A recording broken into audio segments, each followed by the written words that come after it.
आचार्य जी ओशो की बुक है the art of dying. उसमें उन्होंने बोला कि जीवन एक तैयारी है मृत्यु के लिए। तो क्या तैयारी है जो मृत्यु जिस वक्त हो तो जान सके कि कौन। ना ना ना, वो मृत्यु नहीं, वो मृत्यु नहीं। जीवन तैयारी है उन सब चीज़ों से मुक्ति पाने की जो जीवन को नरक बनाती हैं। बच्चा निर्दोष निर्विकार नहीं पैदा होता। बच्चा खुद बड़ी आफत में पैदा होता है, बड़ी वृत्तियां उसमें बैठी होती हैं।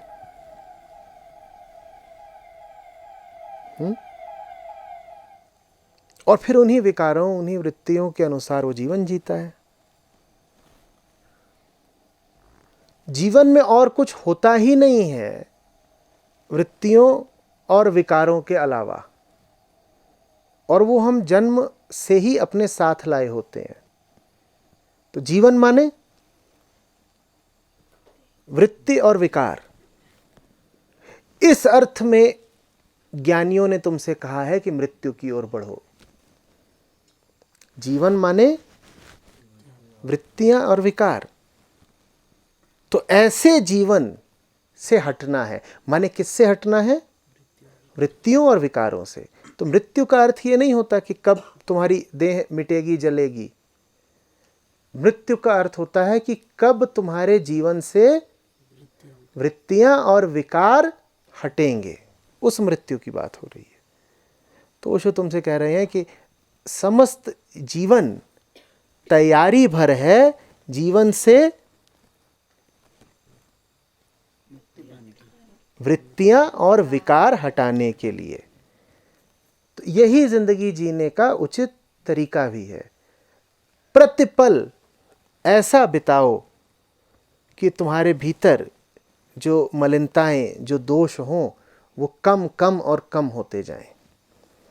जैसे जैसे तुम्हारे दोष कम होते जा रहे हैं, ज्ञानियों की भाषा में कहें तो तुम मृत्यु की ओर बढ़ते जा रहे हो।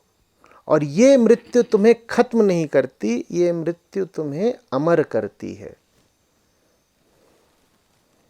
क्योंकि बच्चा जो पैदा होता है उसको तुम कहते हो कि वो जीवन में आया है, पर वो लगातार बढ़ किसकी ओर रहा है?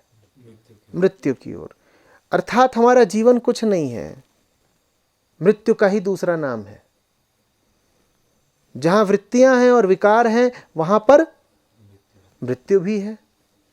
तो फिर जब वृत्तियां हटी और विकार हटे तो मृत्यु भी हटी और तुम अमर हो गए।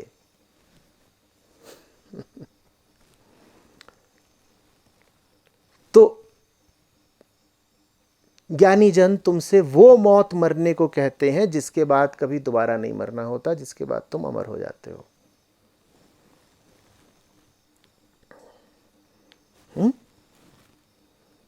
उसका देह की मृत्यु से कोई लेना देना नहीं। उसका संबंध है मानसिक परिमार्जन से। मन से अपने सारे दोष हटा दो, सारे दोष हटा दो। जीवन जैसा लेकर के आए थे और जैसा जीवन अभी तक चलता रहा उसको समाप्त कर दो। पुराना जीवन समाप्त कर दो, अर्थात पुराने जीवन को मृत्यु दे दो। जब तुम पुराने जीवन को मृत्यु दे देते हो तो फिर असली जीवन का सूत्रपात होता है, और उस असली जीवन का कोई अंत नहीं होता।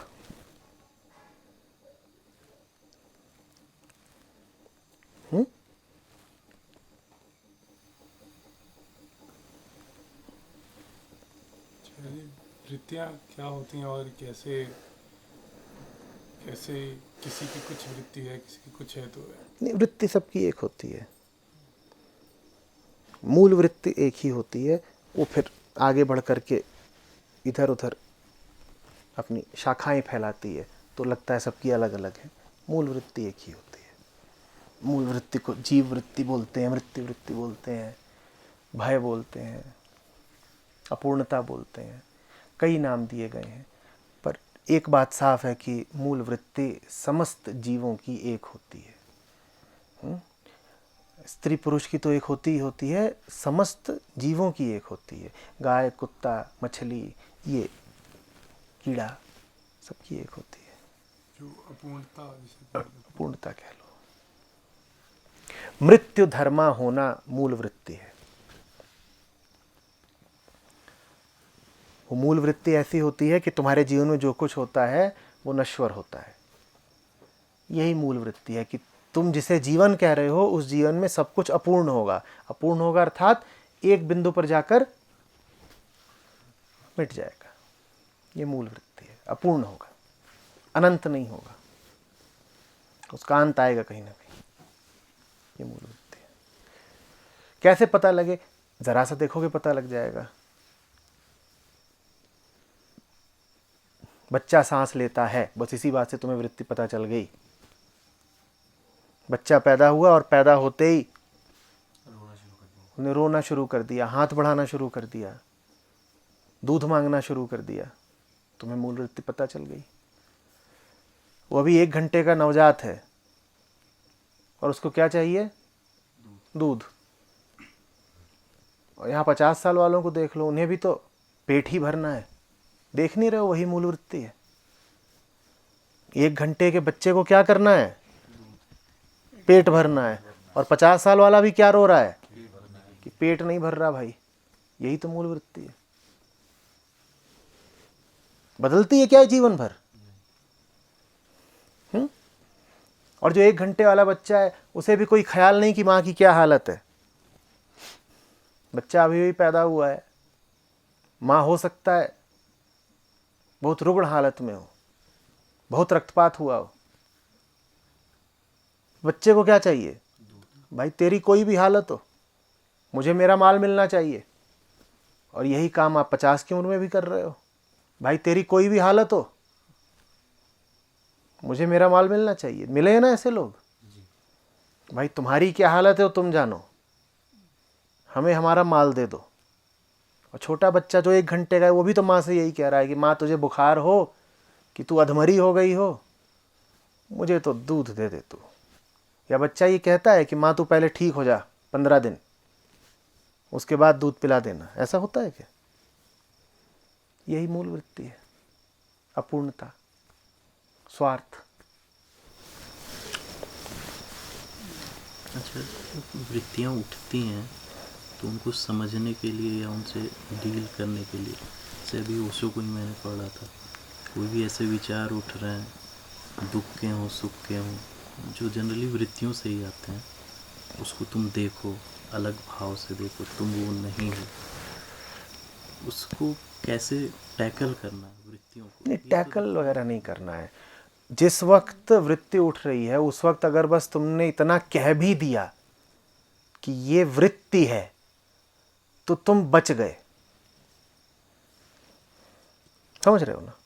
जब वृत्ति उठती है तो आदमी को इतना भी नहीं मौका मिलता कि वो कह पाए कि ये वृत्ति है।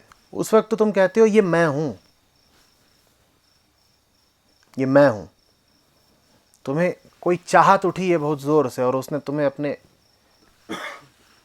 लपेट में ले लिया है, शिकंजा कस लिया है, तो तुम ये थोड़ी कहते हो कि वृत्ति उठी है। तब तुम तो ये कहते हो ना मुझे चाहत है। चाहत के उस पल में बस इतना बोल दो कि वही पुरानी वृत्ति है, सर उठा रही है, तो तुम बच गए। पर वृत्ति ऐसा छाती है, ऐसे धर दबोचती है कि तुम्हें ये कहने की भी मोहलत नहीं मिलती कि ये वृत्ति है। तो कोई लंबी चौड़ी प्रक्रिया तुम कार्यान्वित कर पाओगे इसकी तो संभावना ही नहीं है कि हम देख रहे हैं और फिर ये कर रहे हैं और फिर वो कर रहे हैं और वो कर रहे हैं। अरे इतनी छूट कहाँ मिलने वाली है तुमको?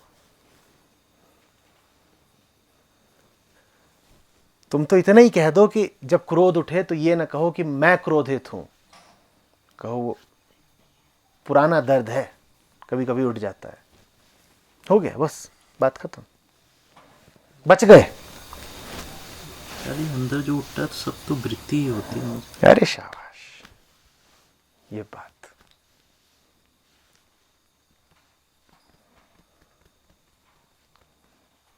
ऐसा ही है।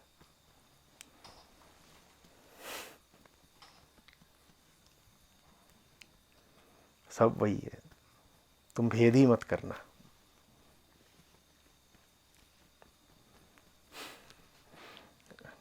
न ये कहना कि कुछ अच्छा है कुछ बुरा है, न ये कहना कि कुछ मेरा है कुछ पराया है।